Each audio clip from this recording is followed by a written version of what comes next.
De mulher pra mulher, a vida real como ela é. Erros, acertos e o que a gente quiser. Muito boa noite, estamos aqui no segundo episódio do podcast 40 Mais, o novo auge. Primeira temporada. O podcast 40 Mais é feito para todas as mulheres acima de 40 anos, que têm história para contar, que viveram, que sofreram. É uma história de vida, não é uma aula, não é uma palestra, não é nada relacionado e específico para a saúde. É aprendizado de vida, onde a gente vai aprender com histórias do passado e do presente, aprender com as pessoas que já viveram e que outras que nunca vivenciaram, juntar as histórias e formar uma bela história de sucesso, a partir dos erros e dos acertos individuais. Esse podcast é um oferecimento da Clínica Mais Viver, da Fox Vita, do Serviços Médicos 6, Serviço Educacional Especializado em Inclusão. Hoje nós estamos aqui com Denise Emília, a dona da Clínica SEI, que trabalha com inclusão pedagógica. Ela tem 61 anos, trabalha na área de pedagogia há quantos anos? Há muitos anos. Já estou aposentada, né? Faz 9 anos que eu estou aposentada. Desde os meus 18 anos eu já atuo na educação. Pronto, então tem uma longa história percorrida na educação. Vamos começar com sua apresentação. Por favor, se apresente para a gente. Quem é Denise Emília? Bom, eu sou Denise Emília Almeida Santos, né? Eu sou fundadora também do SEI, há 14 anos já, né? Trabalhando com a educação num espaço onde a gente promove a aprendizagem das crianças, né? Que precisam ter um olhar diferenciado. Mas desde os meus 18 anos, como eu disse, já comecei a minha trajetória sendo servidora pública no Estado, ensinando a jovens e adultos. Então, eu me apaixonei muito por alfabetizar e, diante desse processo de alfabetização, eu percebia que muitas pessoas tinham muita dificuldade. Na faculdade, a gente não aprende. A gente só aprende como lidar com as pessoas de um modo homogêneo. Então, tinha pessoas que não pegavam o som das letras e assim por diante e não conseguia fazer a leitura nem a escrita. Diante disso, eu fui caminhando e eu acredito muito que Deus foi me guiando pelos caminhos, pelas pessoas que iam botando. Então, fui nesse trajeto por 15 anos em jovens e adultos. Depois eu fui para uma secretaria, um setor da secretaria, que era o CREESE.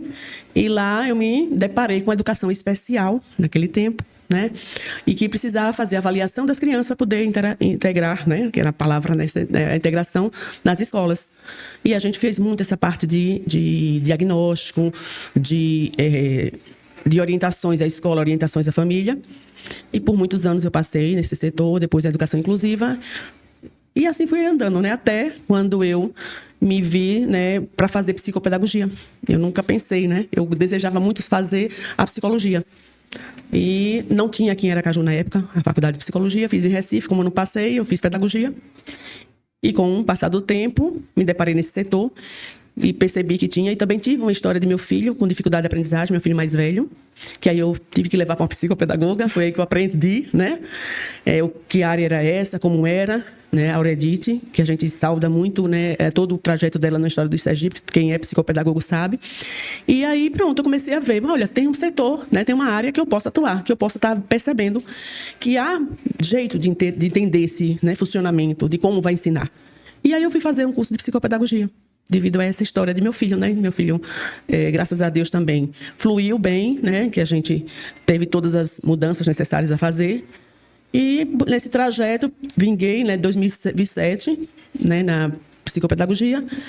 Trabalhei muitos anos numa clínica multidisciplinar, onde eu aprendi bastante, foram 8 anos, entrando em sala de TO, entrando em sala de fonoaudiologia. Então, era a educação, que estava fora um pouco dessa área, que precisava, a saúde.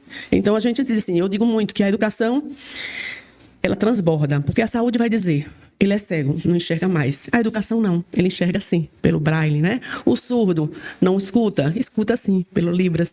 Então, a gente vai percebendo manejos, de como pode ensinar. Então, foi nessa trajetória. Então, eu sou muita sonhadora e acredito muito na inclusão. Eu sei que tem muitos percalços por aí, mas eu acredito, e luto muito para que isso possa estar cada vez mais, sendo plena, essa inclusão seja plena. Vim de uma família de 7 irmãos, né? São 8 irmãos, né? 7 irmãos, desculpe. Né? E eu sou a única mulher dessa família, né? Tenho 3 filhos e veio minha neta, né? A única menininha que veio aí florir no meu jardim, que eu amo muito. Então, eu sou avó de uma menina, Manu. Você falou que sua mãe é muito persistente. Ela teve 7 filhos homens, mas só parou depois que teve uma filha mulher. E ainda não parou, né? Teve mais 2 depois de mim. Fui na 6ª.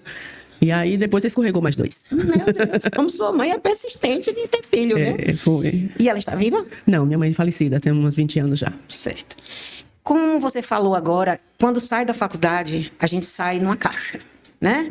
Aquela caixa é muito rígida, fechada, e a gente não sabe mexer muito com as diversidades. Até você pegar o traquejo, estudar, verificar, isso demora. Muito. Muito. E como foi que você encarou a inclusão pela primeira vez? Você se apaixonou logo ou você foi aos poucos gostando da inclusão? Foi muito interessante, Admire, porque várias oportunidades me vieram para eu entrar na educação especial, mas eu não me achava capaz. Eu disse, não consigo, por eu ter saído dessa caixinha, né? Então, quando minha mãe teve Alzheimer, eu precisava cuidar dela. Então, eu solicitei sair de sala de aula. Eu trabalhava à noite, né? E eu precisava cuidar da minha mãe. Então, nisso, eu não tenho condição de estar trabalhando em sala de aula, fazendo planejamento, avaliação e cuidar da minha mãe ao mesmo tempo. Eu tive muita dificuldade para isso. Então, eu encontrei, né, para poder sair. Foi aí que eu não fui para o CREESE, né? E antes disso, me falasse, Denise, você não quer não assistir um evento? Era uma palestra, né? Que vieram várias pessoas de fora, vários teóricos. Então, eu até fui, mas eu não entendia nada. Falava paralisia cerebral, surdez. Vieram tantas... Foi um bombardeio mesmo de informações. Eu fiquei ali, meu Deus, que mundo diferente é esse, né? E aí fui para o CREESE, fui fazer educação, orientação escolar, que eu não era psicopedagoga na época. Não, Denise, você fica aqui fazer os relatórios, ver o que as crianças precisam, encaminhar e levar esses relatórios para a escola. E nisso eu fui, né? Me batendo. Então, meu primeiro impacto, muitas vezes eu lembro muito de um garotinho, o Rodrigo, que ele era paralisado cerebral, né? E aí eu queria ajudar ele. Ele todo tinha aqueles espasmos, assim, para um lado, eu já ia pegando. Aí a menina, Denise, calma, Denise, ele não vai cair, não, né? E aí eu fui me remetendo à minha infância. Eu tive uma prima, que ela tinha paralisia infantil. Né? Então, quando vinha de Recife, ela queria muito brincar com a gente. Estava no sítio, brincando, pegar a bicicleta. E ela, né, cheia de aparelhos, que naquela época era um aparelho até aqui mesmo. E aí ela dizia assim, eu quero ir com vocês. Mas como é que eu vou botar você na bicicleta, menina? Né? Hoje ela é falecida. Eu quero ir com vocês. Me botem na bicicleta. E aí a gente se despencava, minha filha, de ladeira abaixo com essa menina. Aí teve uma vez que, quando caímos, foi um chororô todo, e ela bem parada lá, quieta. Sim. Vocês vão ficar aí chorando ou vocês vão querer saber como vocês me levantam? Uhum. Né? Então, nisso eu fui remetendo o meu passado e vi, meu Deus do céu, há quanto tempo a inclusão já estava na minha vida, né? Uhum. Quando era para dançar no São João, eram os gordinhos, eram os que eram baixinhos, que ninguém queria, né? Então, assim, era sempre deixado de lado. Aí, Denise, você dança com fulano? Eu danço, eu gostava de forró, né? Quadrilha era comigo mesmo. Então, meu vestido já saía assim, em pé. Aí eu disse, não, eu danço, não tem problema. Danço com fulano, danço com ciclano, não tem problema, eu não tenho essa. Eu quero dançar. E aí eu ia. Você é boa de forró, é? Forró eu gosto, né? Então, assim, nasci no São João. Eu nasci no dia 21 de junho, né? Bem próximo. Então, assim, aí eu disse, oh, meu Deus, há quanto tempo já a inclusão, trabalhar com as pessoas diferentes, né? Naquela época a gente chamava muito assim, já me atraía. Já eu tinha essa sensibilidade. E aí fui. Quando eu fui pro CREESE, para mim foi um divisor de águas na minha vida. Tive vários profissionais maravilhosos. Eu entrava na psicologia para assistir a sessão deles e ficava só olhando. Olha, já sabe isso, já sabe aquilo. E aí os meninos falavam bem assim, os meus colegas psicólogos de lá. Denise, você tem um olhar tão bom clínico, você devia aproveitar isso. Aí eu disse, pode ser. Aí eu nem... Isso foi em 2002, 2003. E aí, quando chegou 2007, chegou um curso que era de fora, né, do Paraná. E aí, a Paraná tem uma referência muito grande em educação especial, inclusive os professores vieram mesmo, presenciais. E aí foi muito bom, né? Foi uma coisa que eu me encantei mesmo. E aí fui para a clínica. Em 2007, comecei numa clínica e ajudava muito, né? Eu entrava, como eu tinha a manhã livre, eu ficava lá na clínica o tempo inteiro à disposição. Quem quisesse, Denise, eu estava lá. Então, entrava na sala de um, entrava na sala de outro. Então, você se doou, né? Doei, foi muita pesquisa, muito estudo. Então, cada paciente que chegava, eu começava a estudar o caso e a gente via o que tinha de oportunidades, porque não tínhamos internet, né? Era totalmente diferente. Era um mundo que os jovens não conhecem hoje. Exatamente. É trabalhar sem internet, Exatamente, né? Então, assim, cursos não vinham para cá, a gente tinha que sair muito para estudar, né? Para entender, né? Aprender muito. Então, a clínica que eu trabalhei por 8 anos, elas traziam muitas formações, a gente sentava, fazia estudo de casa. No CRESE também a gente fazia estudo de casa. Porque nós tínhamos os médicos, os psiquiatras, os neuro, né? Naquela conjuntura que estava o CRESE, na época, foi muito bom, porque a gente aprendeu muito. Com relação à inclusão, o que é que você vê de mudança de inclusão quando você começou para hoje em dia, na inclusão geral? Houve mudanças? Quais foram as mudanças benéficas e as maléficas? Houve muitas mudanças, né? Hoje, as escolas, né, as pessoas estão em busca intensas para aprender a lidar, principalmente com as questões comportamentais, que é uma área que a gente permeia pela psicologia, pelo comportamento, né? Então, demorou muito para a gente chegar a atender as pessoas com TEA. Foi começando com a parte da deficiência auditiva, surdez, depois foi a visual. Então, como eu estava na educação, nessa época, na secretaria, nesse setor, as coisas foram fazendo por partes. O último bloco que eu disse que chegou foi o de TEA, né? E por uma forçação, muitas vezes, não é sensibilização, porque eu não gosto muito dessa palavra, que já passamos da época de ser sensíveis, né? A inclusão, nós temos que partir para uma prática e ver como faz, e que cada um faz diferente, que cada um aprende diferente. Então, houve, né? Porque hoje a gente vê que estão dando acesso. O acesso existe, muitas vezes também, né? Por muita força de uma lei. Mas as escolas hoje já estão mais preocupadas em saber que tem que atender e procurar atender bem. Falando em inclusão, um adendo aqui importante, e muito importante, é que Denise é a psicopedagoga da minha filha. Minha filha tem paralisia cerebral e tem transtorno do aspecto autista. Com Denise, ela aprendeu a ler, a escrever, a se manifestar, a conversar. Ela hoje está uma outra pessoa antes de começar com Denise. A equipe dela, na verdade, transformou a minha filha em outra pessoa. Quem via ela antes não reconhece ela agora na parte educacional, né? Tem suas falhas, porque ela tem uma dificuldade cognitiva, mas ela está evoluindo, é o que interessa. Agora, com relação a outro ponto aqui. Esse final de semana, nós fomos para Alagoas para dar um ponto aqui muito forte. E nós fomos numa praia chamada Praia do Gunga, né? Chegando lá, tinha estacionamento prioritário, que é para autista, deficiente, que tem dificuldade de locomoção. Quando a gente chegou, já não tinha mais vaga. Tá, chegamos, quando a gente chegou lá, as vagas estavam todas ocupadas, a maioria por táxi, sem cartão. Nós fomos pedir para entrar, porque a praia de areia já não é de cimento, é de areia, a cadeira de rodas, ela engancha. O rapaz, você acredita que ele pediu para ver ali se era cadeirante? Ele foi até o carro, não, eu preciso ver para ela entrar. Acredita, em pleno 2026, com um documento, aí a briga foi feita. Esse final de semana nós tivemos briga, e a briga vai render mais ainda, que a Praia do Gunga, na inclusão, ela está muito aquém. Mas eu quero dizer o seguinte, que a inclusão é na pedagogia, é na saúde, na praia, no lazer, em tudo. A inclusão, quem é portador de deficiência, tanto física como mental, tem o direito de viver. Não é isso? Isso. Viver e ser aceito por quem está ao seu lado. Então, você faz esse papel muito bem, maravilhosamente bem. Você acolhe, você ensina e você faz a criança progredir. Partindo desse ponto, você prefere ensinar criança ou adulto na faculdade que você dá aula? Qual é o seu... botar a mão na massa ou ir para a faculdade e ensinar as outras pessoas?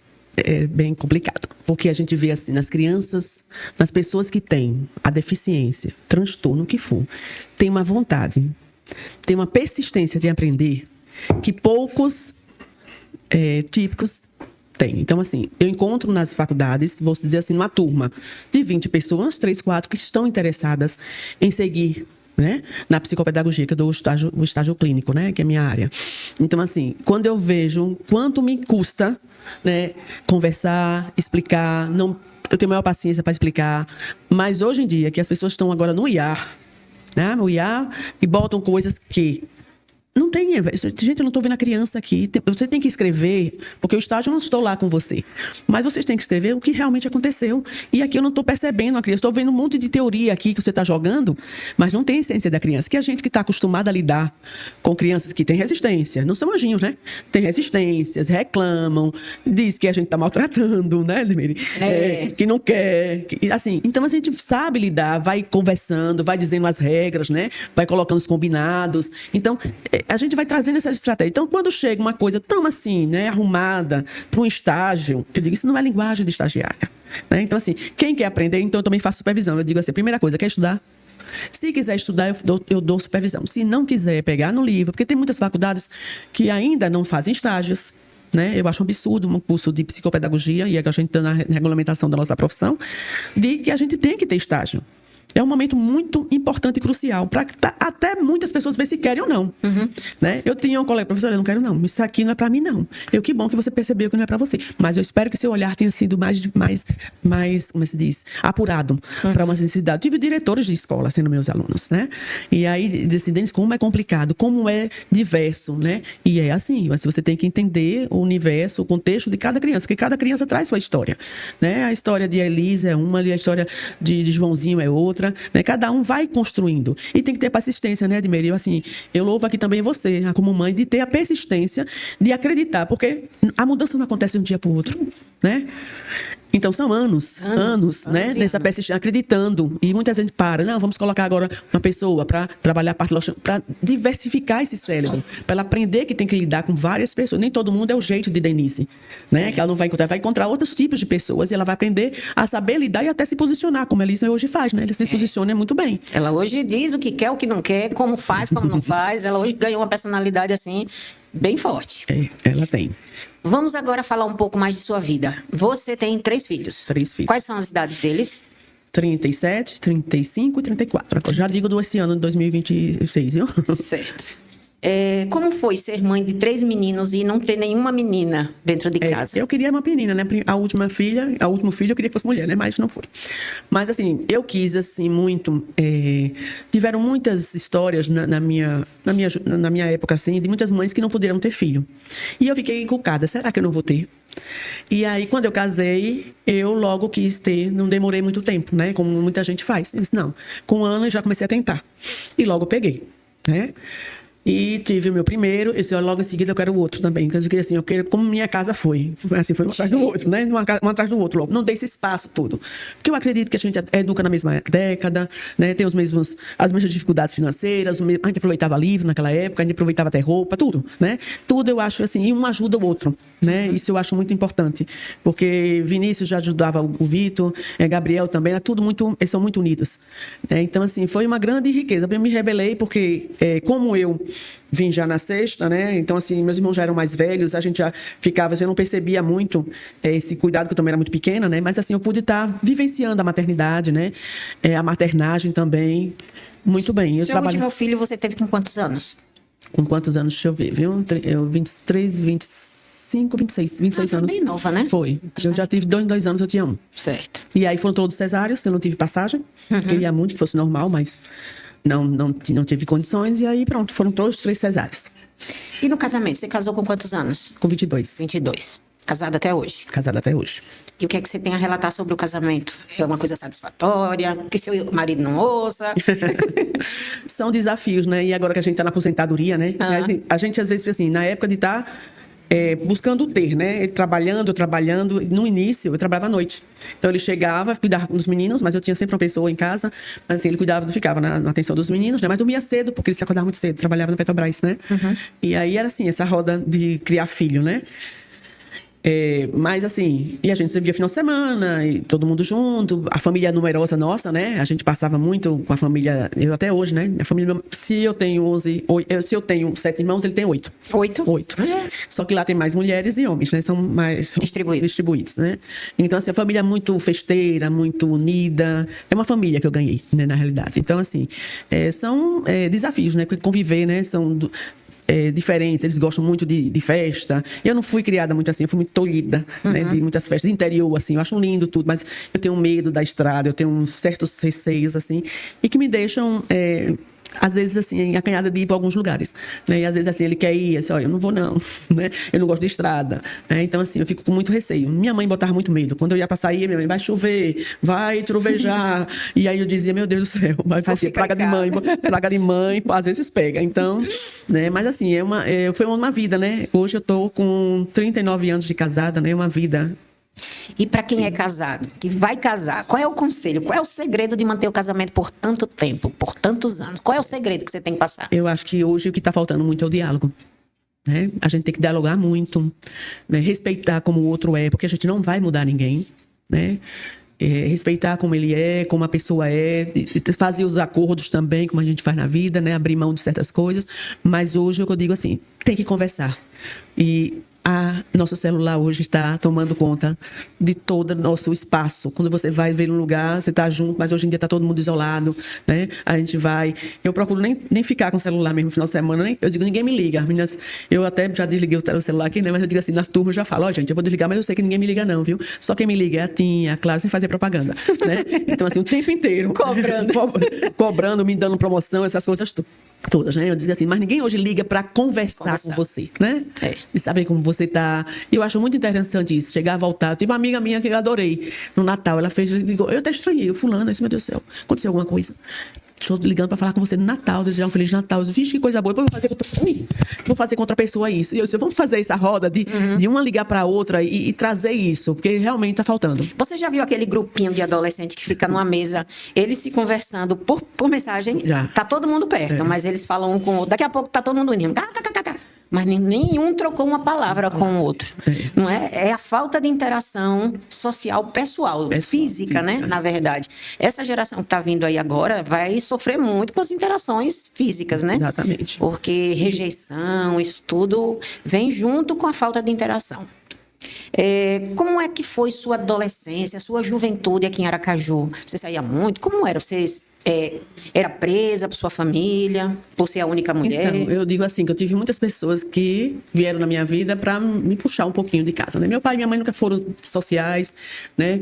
Financeiramente também muita dificuldade para criar os filhos, então assim, mas eu tive muitas amigas que eu saía com elas, né? Então assim, nunca me faltou para dizer assim, sair. Aqui já tinha retreta, mas assim, como eu disse, interior nunca fui, a festa nenhuma. Mas assim, o que a gente tinha era passear na Atalaia. Né? Eu me lembrei muito do primeiro podcast, ela conversando, né? Trazendo essas memórias. Eu não tenho muitas não, mas assim, a gente ia toda semana pro mesmo lugar, só trocava de roupa. Né? E aí eu dizia assim, eu já sei quem tá ali, já sei quem tá aqui no Bar do Pastel. Então a gente, aquela avenida, né, aquela orla da praia, né, aquela parte que hoje tem o arco até ali, então tinha uns bares ali que eram bem frequentados, né? Então a gente se encontrava com as pessoas queridas, as mesmas pessoas, as mesmas a gente já sabia. Eu já dizia, tinha horas que eu tava tão enjoada que eu não vou mais não, porque eu já sei quem tá no fulano, quando entra, a gente já sabe com quem tá. Os bares eram tudo diferente, né? A da Coroa do Meio ali, praticamente o mar batia nos bares, né? Tinha o bar do artista. Dos artistas. Né? Era muito frequentado. Cabana, tinha outro bem famoso na esquina, eu esqueci o nome agora. Mas assim, tô querendo me lembrar, mas não me lembro. Tinha o Bar do Pastel, tinha mais adiante outros também por lá, né? Então assim, a gente só ficava naquele primeiro trecho ali, né? Não tinha um caranguejo mais pra lá, não. Tinha Amanda. Isso, né? Amanda era... Então, mas eu era adolescente, né? Adolescente só ganhava uma mesadinha deste tamanho, que só dava pra comprar um pastel e uma Guaraná. Então assim, e depois a gente ia pro iate que tinha boate. Pronto, aí dançava e chegava em casa, né? Agora que meus pais já morreram, eu dizia, minha mãe pensou que eu nunca entrei na boate, né? Morreu sem saber, mas meu pai sabia. Seu pai sabia? Meu pai sabia, era meu cúmplice. Seu cúmplice, seu pai. Então, assim, eu tive amigos meus, aí tinha um amigo meu também, que levava a gente pra tudo que era lugar, né?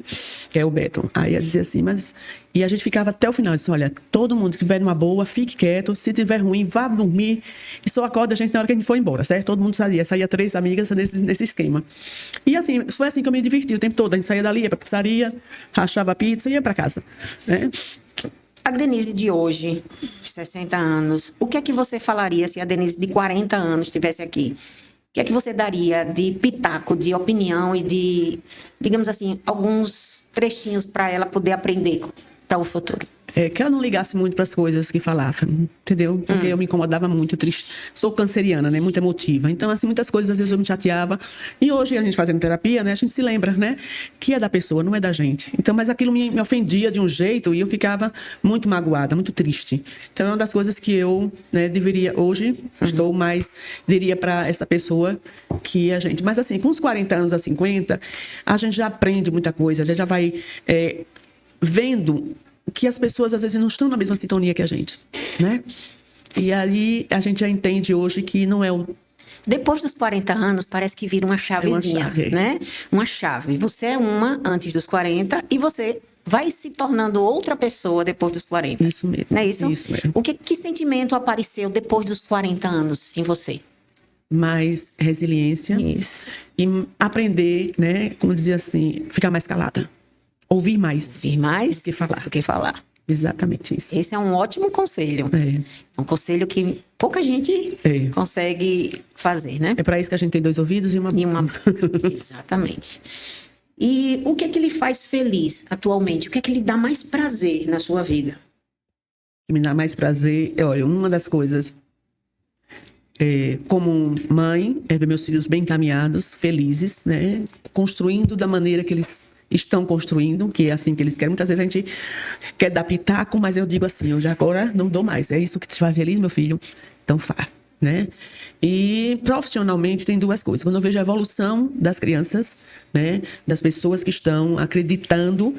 Primeiro que ela acredita que ela pode fazer muito mais, né? Ela mesma, né? Cada um o seu autoconhecimento, né? E a gente vai vendo coisas assim, umas pinceladas, né? Nos ambientes onde ela está. Então a gente vai percebendo que essas pessoas vão adquirindo realmente, vão generalizando, vão abstraindo o que a gente vai colocando de sementinha. E na parte assim, como professora, quando eu vejo que minhas alunas abraçam, né, a atuação da psicopedagogia, né? Hoje eu tenho amigas que a gente vai para congresso, que a gente se junta.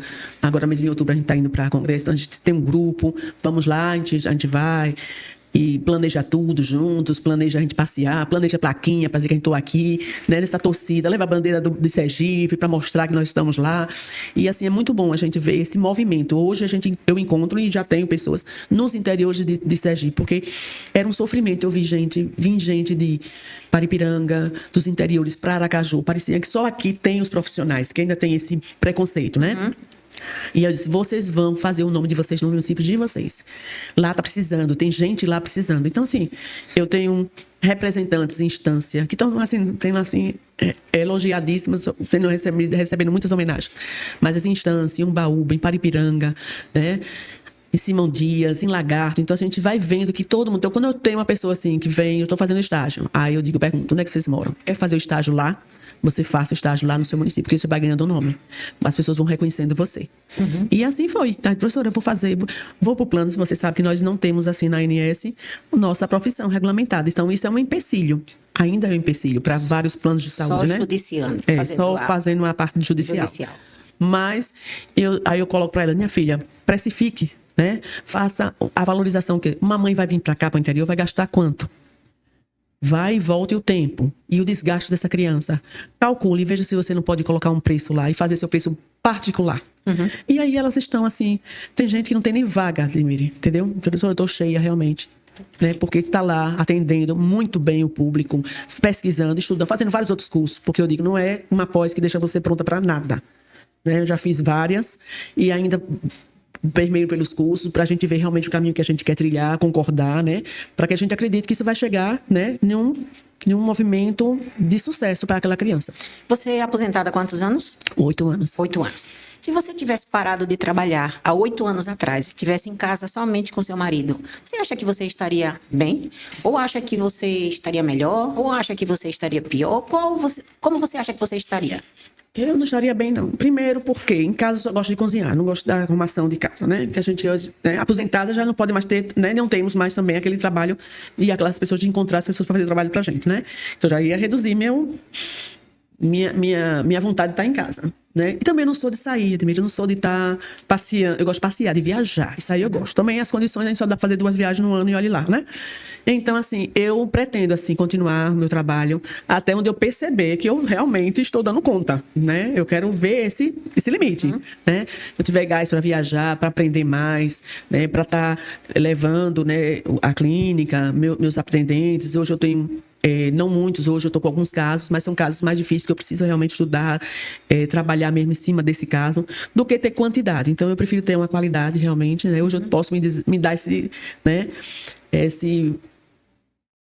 Como se diz? Esse luxo. Esse luxo, né? Assim, de eu poder estar hoje nesse momento, né? E a aula, né? Eu dar aula também é muito bom.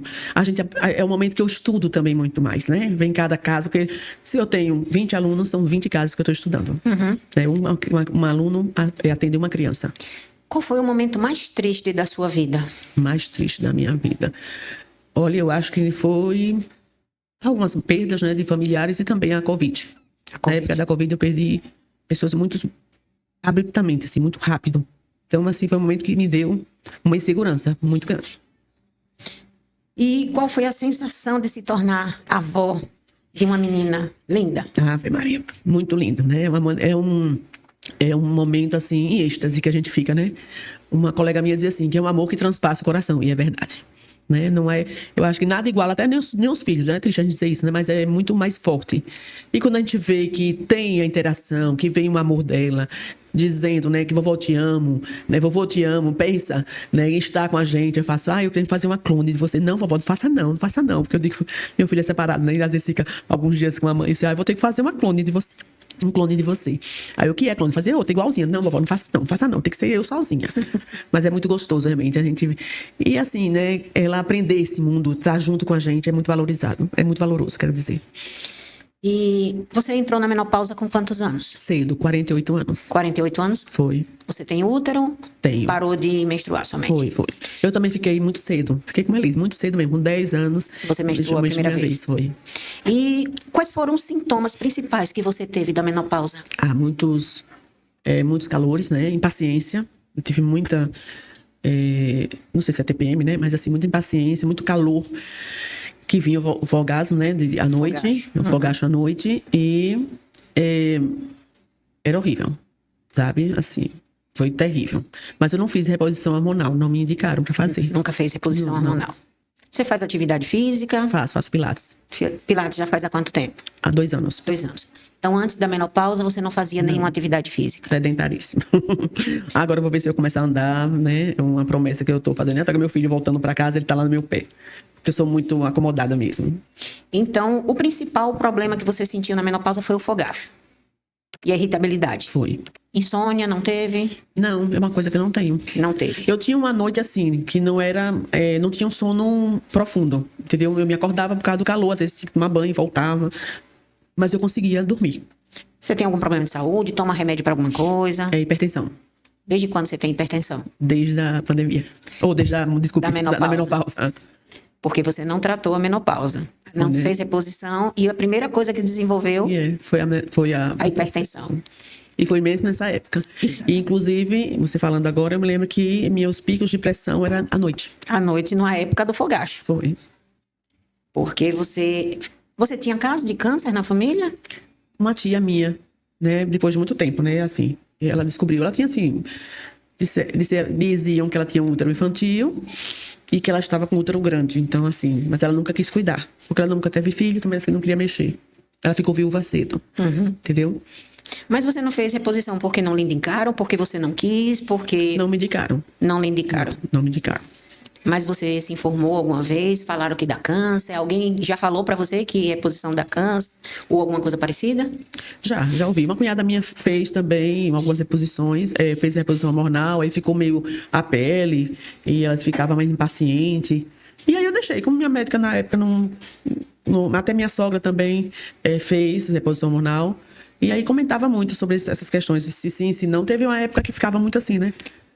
Teve uma época que o médico falava, não faça reposição hormonal que você vai ter câncer. Inclusive, na outra convidada que a gente fez do podcast, o médico recomendou para ela não fazer a reposição. E ela exatamente, aí ela comentou que mesmo sem fazer a reposição, ela teve câncer. E era uma tia. Então, a reposição era uma coisa muito tabu naquele tempo. Hoje em dia já está mudando muito a mentalidade. Mas você não sente mais nada. Não. Da menopausa. Osteoporose. Estou com osteopenia. Osteopenia. Não sei se agora poderia fazer reposição, melhorar, não sei. Eu também nunca questionei isso. Certo. É porque é um dos problemas também, né? É a osteoporose e a osteopenia. Principalmente porque você não fazia atividade física, né? Isso. E minha sogra tem osteoporose e fez a reposição normal. Mas ela fazia atividade física? Na época, não. Então. Ela faz hoje. Faz mais do que eu, viu? 86 anos. Terapia de reposição hormonal não é milagre. Tem que fazer sua parte. Tem que fazer atividade física, alimentação, para poder ter os efeitos que sejam favoráveis à vida, né? Você vê a diferença do tratamento antes da sua menopausa e hoje em dia, do tratamento de reposição hormonal? Como eu não fiz, eu não posso dizer. Não das outras pessoas. Das outras pessoas. Eu não sei, assim, eu nunca conversei sobre isso com minhas colegas, não. E assim, as pessoas estavam muito, na minha época, umas fazendo e outras não fazendo. Entendeu? Assim. E como você lidou com os cabelos brancos, as linhas de expressões? Como foi que isso caiu na sua vida? Como foi que você assimilou isso? Você teve uma pancada de realidade ou foi tranquilo, vida que segue? Como é que isso foi? Tranquilo pra mim. Na pandemia, né, eu tinha até comprado umas tintas lá que já usava, né? Mas assim, resolvi, pensei, olha, sabe uma coisa, acabou essas tintas, eu não vou comprar mais. Foi justamente os 2 anos. E como eu tenho poucos, né? Eu tenho assim, uns fios de um lá, outro cá. Minha mãe também era assim. Minha avó também não ficou aquela pessoa com o cabelo todo branco, né? Mas sabe uma coisa, eu vou deixar ele agora sem pintar. Então, desde a pandemia de 2022, eu também não encaro uma boa. Não tenho problema nenhum. E espiritualidade? Qual é a sua religião? Sou católica. Católica. O que é que você espera da vida relacionado à religião? Tem alguma vivência para contar? Algum milagre? Algum que você presenciou? Alguma coisa ligada à religião ou só vive a religião? Eu só vivo a religião. Assim, vejo em muitos momentos que eu sempre peço a Deus algo que eu recebo, né? Certo. Então, assim, teve acidente dos meus filhos, eu sempre rezo, entrego a Deus, né? E a minha Nossa Senhora Aparecida, que é minha santa protetora. E, assim, graças a Deus, as coisas, por meus familiares, sempre faço as orações. E poderia ser pior, e não foi, né? Eu vejo nesse sentido, né? De outras coisas também, como eu disse, a questão da noite, né? Assim, sempre quando eu tava com minha mãe, e eu dizia, meu Deus do céu, faça, porque eu sou de dormir, né? Eu não tenho insônia. E quando eu tava com minha mãe, eu fazia, meu Deus, não deixa eu parir de noite, pra eu não perder meu sono. Não parir? Porque eu via tanta história de parir, ficava a noite toda. Aí eu disse, olha, não me deixe, assim, deixa de dia. Amanhece o dia e eu vou pra maternidade, eu vou parir. E também minha mãe, né? Quando eu dormia com ela, assim, meu Deus, não deixe minha mãe morrer de noite, para que eu não me sinta culpada. Eu não percebi, quando eu acordar ela estava, né? Então, graças a Deus, né? São esses pedidos que eu fazia para Deus e sempre me atendia. Eu digo assim, sou muito guiada mesmo por Ele, porque sempre tinha pessoas que vinham na minha vida para me levantar, para dizer que eu estava no caminho certo. E eu digo assim, para eu abrir esse negócio, se for, me dê caminhos, me dê luz, me dê orientação, faça com que as coisas aconteçam. E aí acontecia. E se não era, né? Então você é religiosa. Você acredita que a religião lhe ajuda. E você acha que a religião pode ajudar outras pessoas também? Sim. Eu já vi casos de muita fé. Entendeu? A fé, eu digo independente da religião, a fé que você tenha, a energia que você coloca, tudo assim que você empenha, eu acredito. Que pode ajudar. Que pode ajudar. Quais são os fatores que você acha que pode ajudar a pessoa? Religião, religiosidade, fé, na verdade, que você falou foi a fé, né? A fé. A fé, que mais? Atividade física. Que outros fatores que você pode citar que tornam uma pessoa melhor? Uma pessoa que está de um ponto A, que vai para um ponto B, de uma maneira muito melhor. Eu acho assim, as amizades, boas amizades, constroem muito, né? Eu tenho amigos de décadas, de 50 anos, né, que me acompanham. Então, assim, amigos mesmo que chegam para nos acalentar, estar caminhando com a gente. Muitas vezes a gente não vê, mas está ali, lembrando. Eu acho que a gente tem amigos, né? Ter uma boa relação com a família. Buscar fazer o bem sem a quem. Sem olhar quem. Né? Sem olhar quem. Né? Trazer, eu acho que um alento, uma palavra. A gente está sempre disponível para isso. Né? Eu vejo muito, quantas vezes eu já solicitei você uma ajuda, uma coisa, uma orientação, porque eu digo assim, quem é que me pede uma orientação? Aí eu digo, eu vou ter que procurar uma pessoa que saiba, né? Um especialista. Então, assim, é nisso que a gente vai contando com as pessoas, né? E que as pessoas vão trazendo pra gente essa troca, né? Cada um sabe de sua área e a gente vai estudando, vai ouvindo, atendendo, né? Escutar, ouvir os mais velhos, os sábios, né? Que é muito importante. A gente hoje precisa muito disso, né? Do diálogo e a gente ouvir as experiências também, né? Eu acho que são muito... O relato da primeira do podcast que eu assisti também, achei tão interessante, né? A história dela, né? A vida dela, a memória que ela tem. Meu Deus, se quiser metade da memória dela, recitar poemas e aprender coisas novas. Também eu acho que é importante a gente se desafiar. Né? Eu acho assim muito interessante a gente procurar realmente se desafiar a fazer algo diferente, algo novo, para que a gente não fique nesse automatismo, nessa coisa, sabe, mecânica. A gente precisa sempre fazer isso. Você falou um ponto importantíssimo: se mexer. Não ficar quieto no mesmo ponto. Você tem que sair do A para o B e tentar, porque nem tudo vai dar certo, nem tudo vai ser maravilhas. Sim. Mas você está se mexendo. Eu digo sempre assim: quem está no mesmo lugar enferruja. Né? Então, é o que eu falo para minhas pacientes: vamos se mexer, vamos tirar a poeira, dar a volta por cima e sair da zona do conforto e passar para o próximo passo. Sair daquele degrauzinho e ir para o próximo. Por quê? Quanto mais a gente fica na zona de conforto, mais a gente cai, né? A gente engorda, a gente fica emburrado, a gente perde o sono, a gente fica com o organismo todo desregulado. Claro que ficar na paz é bom, mas na paz durante muito tempo. Ficar no sofá, no sofá, com os pés para cima. Exatamente. Tem que se mexer, não é? Então, eu acho que o podcast é justamente isso. Experiências que você tem, que eu tenho, que outra pessoa tem, e cada um vai falando, vai se manifestando, e as pessoas vão ouvindo. Vai tirar uma frase que você falou, que vai ser inspiradora. Vai falar uma frase de Tânia, que vai ser inspiradora. Isso. A gente conversou sobre menopausa, mas não é o foco forte, não é uma aula. A gente conversou de naturalidade, para saber como você aceitou, né? Então, porque o forte aqui é 40 mais. Porque 40 mais é o novo auge. Por quê? Porque vocês, de 40 mais, nós, no caso, vivemos coisas que muita gente não conhece, nem nunca ouviu falar na vida. E vai servir de experiência, não é? A sexualidade era um tabu muito grande, né? Muito, como a Tânia falou, realmente era. Eu ia comprar, antigamente chamava, não era absorvente, era Mods, né? Aquela marca, né? Mas se eu chegasse na bodega ali, né? Que eu tinha um armazém ali perto da minha casa. Se tivesse homem, eu não voltava nem comprar, nem falava. Né? De vergonha. Eu disse, não vou não, meu pai. Eu não tinha um supermercado naquela época. Então, eram os armazéns que eram perto da nossa casa, né? Então, assim, era um tabu muito grande. E a pessoa vai ver que eu estou menstruada, né? De ficar menstruada. E é uma coisa, assim, que a gente tinha maior vergonha de estar, né? É normal, né? É normal menstruar. Mudou muito. O que hoje em dia é só mensagem, celular, ou antigamente era conversa, era olho no olho. Era uma conta de telefone enorme, né? Que a gente pagava, né? Hoje em dia tá de graça. A gente pode conversar com todo mundo. Eu tô com uma sobrinha na Bélgica, tudo. Hoje eu sento com ela, a gente conversa há muito tempo. E, meu Deus do céu, quando era isso? Né? Tinha o Disque Amizade. Você isso, pegou o Disque Amizade? Peguei. Que você Orkut, não sei o que, tudo isso eu peguei, que a gente ficava. Minha mãe botava o chaveiro, e a gente ficava no dedinho ligando. Botava um cadeado no telefone, aí a gente ficava para poder ligar, né? E quando chegava a conta, era aquela conta. Quem foi que ligou que o negócio tá aqui com cadeado? Não sei, não. Ninguém sabia quem era. Mas... E telefone, para poder instalar um telefone? Era você solicitava na antiga Telegipe. Aí ia instalar com o quê? Com um ano quase depois. E era enorme o valor. Hoje em dia você pede no outro dia, tá lá. Hoje em dia praticamente não existe. Telefone fixo. É só mais celular mesmo para as empresas. Então nós vivemos uma época que quem vive hoje em dia não sabe o que é. Um telefone, um orelhão. Você botar lá a ficha, aí fica lá. Plup. Tem um teste da criança que tem um açougue, sabe? E aí o menino pegou, foi, em vez de fazer, disse que era um Bob Good.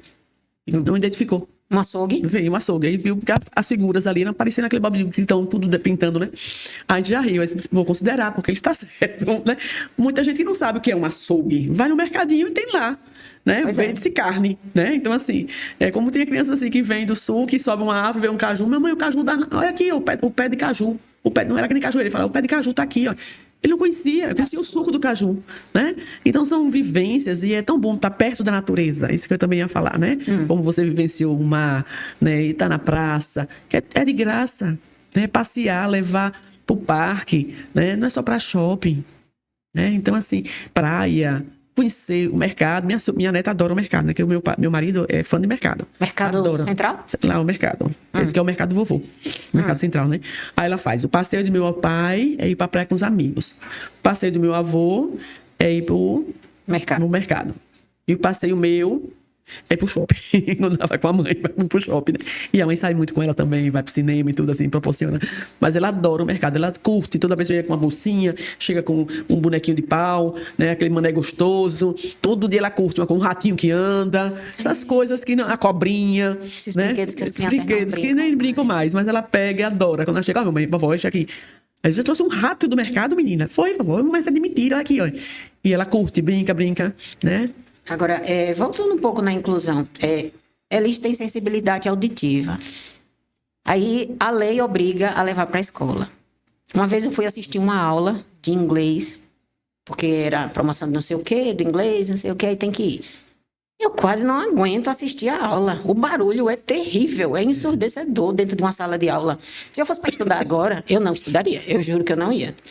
Porque o barulho é muito grande. Aí eu fico pensando, ela reclama da escola, o barulho.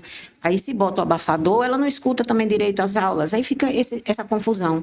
Então a inclusão na escola é muito complicada, mas é possível. Aí ela tem a cuidadora que olha lá ela, que é a Grace, e vai passear quando ela tem as crises dela de autismo, vai passear na biblioteca, vai ver as revistas. Isso é que a escola tem que proporcionar, né? É proporcionar inclusão, não é só colocar, não é um depósito nem nada. E a lei ainda precisa mudar muito e ser fiscalizada, né? Com relação a isso. Não só nas escolas, como em restaurantes, como praia, shopping. Shopping é mais fácil de se adequar, mas outros estabelecimentos já são bem mais complicados. É muito complicado mesmo. Né? E você que teve um filho que teve dificuldade, foi isso que levou você para a psicopedagogia? Foi também, foi levando assim, né? No início teve uma dificuldade de alfabetização. E eu era alfabetizadora, né? Na época de jovens e adultos. E comecei a sentir, né? E ele começou a rejeitar ir para a escola. Aí eu coloquei no reforço. Meus filhos nunca gostaram de reforço escolar. Nunca. E aí eu botei lá perto de casa, vou ver se é alguma coisa. Porque mãe, né? Às vezes não dá certo, né? Vamos botar lá. E ele não queria ir. Teve um dia que ele se trancou, escondeu a chave. E aí eu nem percebi. Aí chegou meu cunhado na porta. Aí eu vou pegar a chave. Eu procurava a chave. Aí meu filho, o seu tio tá na porta. Cadê essa chave? Eu boto sempre aqui. Pra que essa aqui é a chave? Aí eu disse, seu tio tá na porta, tá um calor dangrado. Ele tá lá e eu não tô achando chave. É só pra ele entrar, né? Não é pra você me levar no reforço, não. Aí começou a chorar. Aí, mas por que você... Eu não quero. E acho que era o jeito de trabalhar, né? Eu tive que mudar ele de escola. Fui pra uma escola, né? E que eram as amigas minhas de faculdade. E aí foi que ela disse, né? Que ele estava realmente... Eu coloquei ele à tarde. Foi toda uma mudança de livros, de tudo. Mas foi necessário. E aí, depois ele sentiu falta da outra escola. Foi um momento muito difícil para ele de transição, né? Mas ele falava assim, foi um desenho. A criança se expressa muito nos desenhos, né? E aí ele fez assim, a escola que ele estava... Ele desenhava tudo, as palavras, ele copiava as palavras todas, não é que ele estava entendendo. Né? Todas as palavras que ele estava aprendendo na escola, ele botou no chão. Fez uma barra de base e botou. E em cima, ele botou as palavras que ele não entendia na outra escola. Aí eu dizia o que foi. E quando ele falava, dizia assim, não, aqui é o que eu estou aprendendo na escola nova. E essa aqui é que eu não aprendi na escola velha, né? Ele chamava assim. E aí, pronto, eu fui começando a ver. E quando eu também ensinava, Edmere, eu via, meu Deus do céu, tinha uma que duas alunas não faltavam, estudiosas, tudo. E eu falava, né, Pato, uma escrevia A-O. E a outra, T, P, T. Aí eu dizia, mas vou juntar a cabeça de vocês para ver se já sai o pato. Então, assim, e por que eu não entendia isso? Então, eu comecei a realmente a buscar métodos de alfabetização, né, metodologias diferenciadas, tudo. E aí foi quando eu vi que estava perto. Então, quando o Vinícius estava sendo atendido, a Auredite trouxe o primeiro curso de psicopedagogia aqui. Né? Eu não fiz na faculdade que ela trabalhava. Eu fiz com outra depois aqui. Né? E foi aí que eu gostei. E muito mais porque eles sabiam lidar com pessoas com deficiência. Porque lá no Paraná eles têm já tinham, né, um histórico. Depois que eu entrei na educação especial, foi que eu comecei a entender a política da educação especial do Paraná. E aí vinham os professores, falavam sobre medicação, né? Então, assim, era a educação entrando nessa área da saúde, né? Pra gente entender a questão de medicação. Que eu dizia, meu Deus, para que tanto remédio? Eu não entendia, né? Porque eu falava aquilo.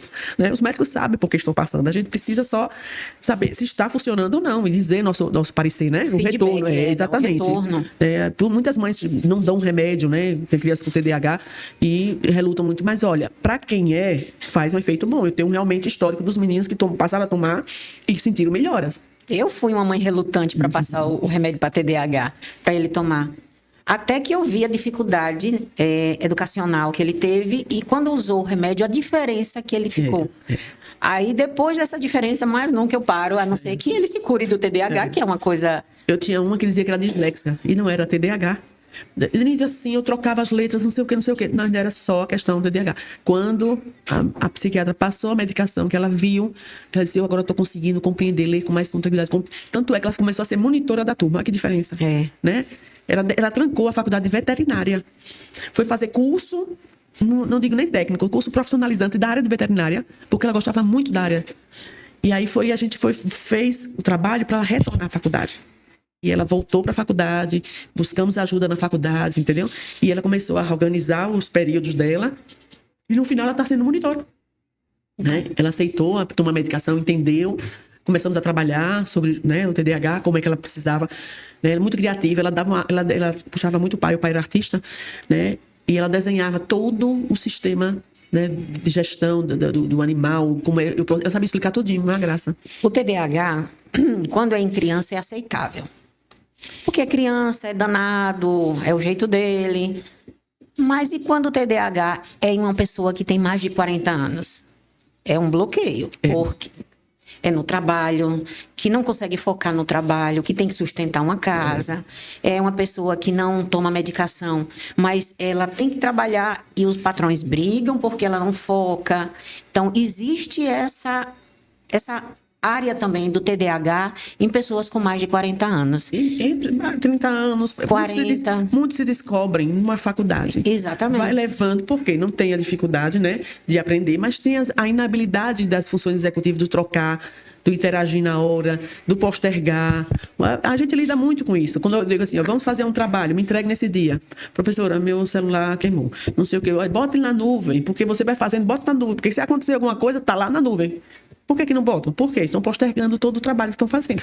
E o TDAH na menopausa, ele não consegue focar no tratamento, porque é o tratamento, mas esquece o remédio, esquece de usar a medicação para reposição, esquece no trabalho o que tem que fazer e acaba se frustrando. É um sofrimento mental muito grande. Que a pessoa... Eu sempre digo que o TDAH ou você trata quando há prejuízos cognitivos e sociais e funcionais. Isso. Se não tem esses prejuízos, não tem o que tratar. Agora, se você tem um TDAH com mais de 40 anos e que não consegue ficar em emprego nenhum, aí o bicho pega, porque nem você consegue focar no tratamento, nem no emprego, nem na família. É disfuncional na vida, né? É um disfuncional na vida. E fica uma presa fácil para todos os tratamentos que existem. Apareceu aquele tratamento, eu vou fazer aquele, porque aquele é bom. Vou fazer aquele outro, porque aquele é bom. É o que foi indicado, aquele foi indicado.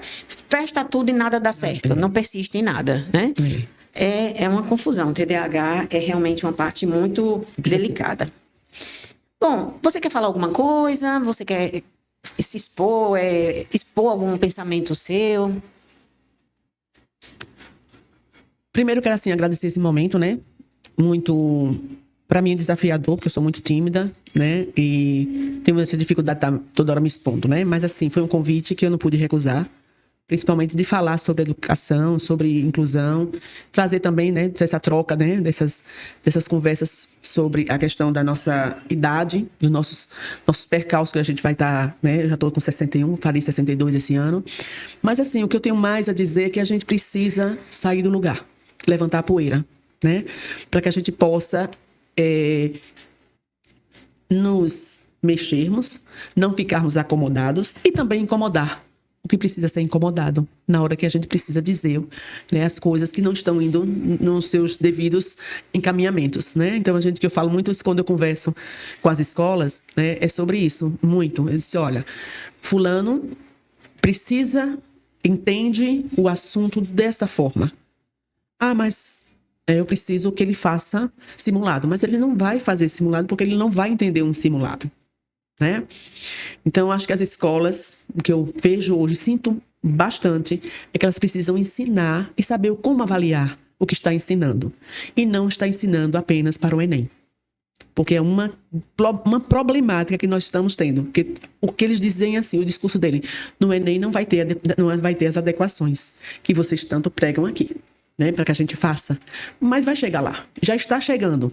Algumas mudanças já tiveram, e muito. Nós já tivemos modificações no Enem para cego, para síndrome de Ehlers também, né, para TDAH, para dislexia. Então, vai chegar, né, porque são muitos estudos e a pessoa precisa organizar tudo isso, né? Então, assim, e organizar cientificamente. Então, isso demora a chegar, infelizmente, né?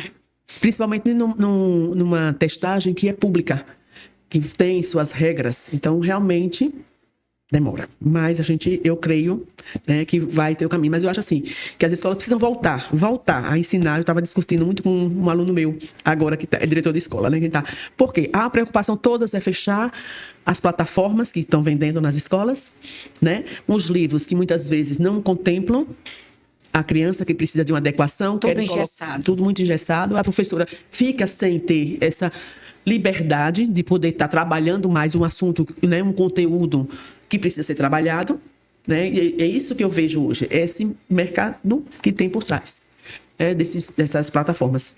E, infelizmente, muitas escolas a gente conversa, modifica, porque tem crianças, e não só são as atípicas, tem crianças que não pegam, o livro tá do mesmo jeito que termina. Porque você vê, não há um manuseio de estudar, de olhar, de como estudar, onde pegar, onde vai marcar. Então, isso me angustia muito quando eu vou às escolas ter esses embates. Graças a Deus, temos muitas psicopedagogas institucionais que estão, né, nos ouvindo, são parceiras. A gente, né, como a Elis também faz, dá um exemplo da Elis, a parte pedagógica, eu não sei. Então, a gente veio já manda um recadinho, olha, veio assim, veio assado, olha, vamos anotar as datas, o que foi que veio, porque eu falo, porque ela vai olhar. Denise, eu vou olhar, somos parceiras. Então, assim, esse entrosamento precisa ter bastante para que possa a criança não ficar... porque, assim, muito angustiada. Uhum. Porque a criança se sente assim, já tenho minhas dificuldades, já tenho o meu tempo para fazer as coisas, né? E a pessoa sabe que a criança... O que me angustiava muito quando eu estava na clínica era isso, né? As crianças vinham para as clínicas só para as terapias de saúde. Aí eu fazia, que horas ele aprende? Que horas quem ensina ele? Não faz o dever. Alguém, às vezes, fazia o dever por ele, mas cadê ele aprender? Então, assim, fazer o dever não quer dizer que ele está aprendendo, né? Então, quando eu fui montar o SEI, foi nessa perspectiva. Eles precisam ter um espaço para que a gente possa ver como essas crianças estão aprendendo. E que manejo a gente vai ter que fazer. Vai ter que ter um jeito. Se não for por aqui, vai por aqui.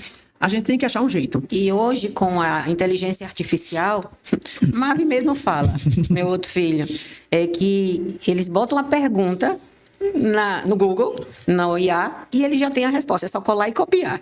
Então, não precisa nem pensar. Quem pensa é a IA, né? Por eles. Agora, pergunta o que está escrito ali, o que significa. Então, esse é o outro grande desafio. Desafio que hoje nós estamos enfrentando, bastante. Uhum. Né? Com certeza. Chegou a hora da pergunta reversa. Agora você vai me fazer uma pergunta. Você quer saber alguma coisa? Quer me perguntar alguma coisa? Pergunta. Como é que é para você, né, lidar com todas essas situações que seus filhos, né, como é que foi, né, de você receber seus filhos com o diagnóstico, passar por aquele sofrimento todo que você passou, e hoje o que você tem que dizer para essa mãe que passou por tudo isso? É uma luta, é uma guerra que não termina nunca. Começa do diagnóstico, que a gente desaba, cai, vai no subsolo, derrete, para depois começar a voltar a viver novamente. E depois do diagnóstico vem realmente a batalha. É a luta pelo plano de saúde, que não quer pagar, é a luta por uma vaga de alguma coisa, por conseguir um cartão de deficiente, de cadeirante, que passa por algumas humilhações, que, diga-se de passagem, não sei se agora continua, mas você passa pela humilhação de uma criança que não caminha, o médico pedir para ela ficar em pé. Aí, Aí foi quando a gente fala, se você conseguir deixar ela em pé, eu agradeço, porque ela não fica em pé. Então, são algumas humilhações, você fica esperando na antessala, demora, para ter um cartão, que é um direito seu. Tudo bem, tem que passar por isso. Depois vem terapias, psicopedagoga, vem fisioterapia, diária praticamente, hidroterapia, TO e o escambau a quatro. Quando você perde a sua vida, você vive em função do seu filho, né? Então, você vive para ficar na antessala de um psicólogo, de um psiquiatra, de um fonoaudiólogo, de todos os profissionais. Aí, onde fica a vida social? Não existe. E fora a vida social, o desencanto, quando você vê que a criança não está progredindo. Quando você vê que a criança está progredindo, maravilha, basta uma progressão de meio ponto, já é satisfatório. Mas quando não progride, fica aquela coisa se arrastando. Mas é um diagnóstico, é uma fase da vida que a gente aprende a se mexer, a se bulir, que nem diz o nordestino, né? Você não pode ficar quieta. Se você ficar quieta, ou vai ou racha. Então, é partir para a briga. Partir para a briga e ir em cima dos seus direitos e fazer valer tudo que você tem de direito, tanto no plano de saúde, quanto os profissionais. Se não gostou de um, tem que trocar para outro. Quando dá certo, como mantém até quanto puder. E é uma batalha diária. Quando agora, na praia, foi uma briga. Vou fazer um BO e vou fazer um processo contra os administradores do estacionamento da praia do Gunga. Aí é o quê? Jurídico. Lá vai gastar mais dinheiro, estresse com a parte jurídica, que é a pior parte também. Mas é a vida. E você está fazendo bem para outras pessoas que vão vir, né? Isso. Nessa história. Vai assim, sedimentando, né? Esse direito que tem que ser dado a todo mundo. Tem que ser dado, exatamente. A gente tem que pensar não só na gente. Exatamente. Quem vem depois também vai usufruir daquilo que a gente conseguiu, né? Então, quando se fala de direitos na parte de inclusão, é uma batalha atrás da outra. Nunca termina a guerra. É uma batalha constante. Mas, apesar de tudo, trouxe pessoas maravilhosas para o meu convívio que permanecem por muito tempo. Você, Carla Emanuele. Então, apareceu muitas pessoas, psiquiatra, tem doutor Hugo. Então, vai aparecendo um, vai outro, que vai suprindo, vai fechando um pouco aquele abismo que se abre debaixo das pernas e dos pés da gente. Aconteceu, bola para frente, vamos tratar, fazer de tudo o melhor. Não é meia boca, não. O que tiver que fazer melhor, vamos fazer. E se melhorar, a gente agradece, né? Se não melhorar, a gente fez por onde? Fez a nossa parte. É quando a gente percebe que tem um monte de mãe que está na mesma situação, né? E não... Fica, que nem diz a Mariana, ficar com a boca cheia de dentes esperando a morte chegar. Não pode. Quem é mãe, quem é parente de uma criança especial, não pode. É muito essa luta, né? E assim, o cansaço que vem, né, Edmire? É o cansaço. A vida dois que também é deixada para um lado, né? É tudo. A vida vira de cabeça para baixo, mas depois ela desvira. Depois ela desvira e segue adiante. Olha aqui um podcast que a gente está fazendo, que foi digamos, eu podia estar em casa fazendo o que eu tenho que fazer, que são poucas horas que eu tenho livre, mas estou aqui. Mas por que esse podcast? Para ajudar outras pessoas também. Eu não estou me promovendo. Claro que a gente vai promover a saúde. A saúde, exatamente. Né? Mas o intuito é o que você falou, ajudar o próximo. Ajudar o próximo faz parte de tudo. O que encoraja as outras mães que estão assim, muitas vezes, sem saber, né? Que se pode. Isso. Né? Aí, quando eu digo para um pai, você pode entrar, você pede o médico para dizer especificamente o que é que ele quer. Porque se deixar muito claro, assim, não deixar muito claro, pontual, vai passar despercebido. Tem que dizer o que realmente é preciso para seu filho. Diga e você vai brigar. Aí é assim, medicação também, do mesmo jeito. Procure saber os seus direitos. Tem né, o conselho da pessoa com deficiência. Isso. Buscar, né? A gente na rede pública já ajudou muitos muitos pais, muitas famílias, né? Para realmente os remédios, medicações que estão fora, né? Do rol, e que eles precisam. Mas se o médico disser que ele só funciona com aquele, né? Um aval médico ainda é, né? Por enquanto, não, por enquanto. Que pesa, né? Mas, assim, essas orientações que a gente vai dando e a gente vê aquele resultado, vem um retorno, uma mãe que diz, olha, isso foi bom, eu tiro açúcar da alimentação do seu filho, tira isso, dê isso, né? Procure ser diferente, né? Então, assim, quando a gente fala e que uma mãe vem e percebe esse retorno do filho, né? É como a Elis chega assim, cada descoberta que ela vem, né? De ficar em pé, eu consigo. Desde pequena ela dizia, né? Deixa que eu pego. Deixa que eu pego, eu consigo, né? Então ela vinha muito com isso. Então agora, quando ela vai, sai, se ela falar com todo mundo na clínica, não sai, deixa ela falar com todo mundo. Então, porque a gente vai no dia a dia, no currículo funcional que a gente chama, né? Tem que chegar de boa tarde, bom dia, porque senão ela nem tá aí, né? E ela vai fazendo. Agora já tá, conversa com os meninos. Ela adora estar com o Brenda, porque Brenda junta ele com aquele grupo e faz uma amizade e pergunta, né? O Thales pergunta por ela, como está, quer que eu ajude. Até ela uma vez ajudou ao menino, você não sabe isso não, uma disciplina, né? Então, assim, é muito valoroso esse momento dessa integração, né? É isso que eu digo da inclusão. Elas precisam interagir com outras pessoas. Que lindo quando a Larissa me disse, eu tenho 5 amigas. Ela nunca tinha falado isso, Edmir. Eu fiz um podcast com ela lá, pergunta e resposta. Você precisa ver como ela respondeu tantas coisas que antes ela não respondia, né? Ela me pintou, botou sombra em mim, né? Então, acho que isso é muito legal. A vida muda o ângulo. As pequenas vitórias viram grandes vitórias. Você não precisa ter um filho melhor da sala, ganhar medalhas. Isso não importa para você. O que importa é que ele estude, saiba ler, escrever, aprenda. E a pequena ganho que tem, a gente comemora, né? E a grande lição que eu trago também nesse momento é a força de vontade que a Liz tem, né? Porque é impressionante quando ela vai às terapias todo dia e não cansa. Anos e anos e anos. É todos os dias. Quando eu digo assim, ela fica e vai ainda, fica 1h30, 2 horas. Quando é a hidroterapia, ela adora, né? Na dança você precisou ver, né?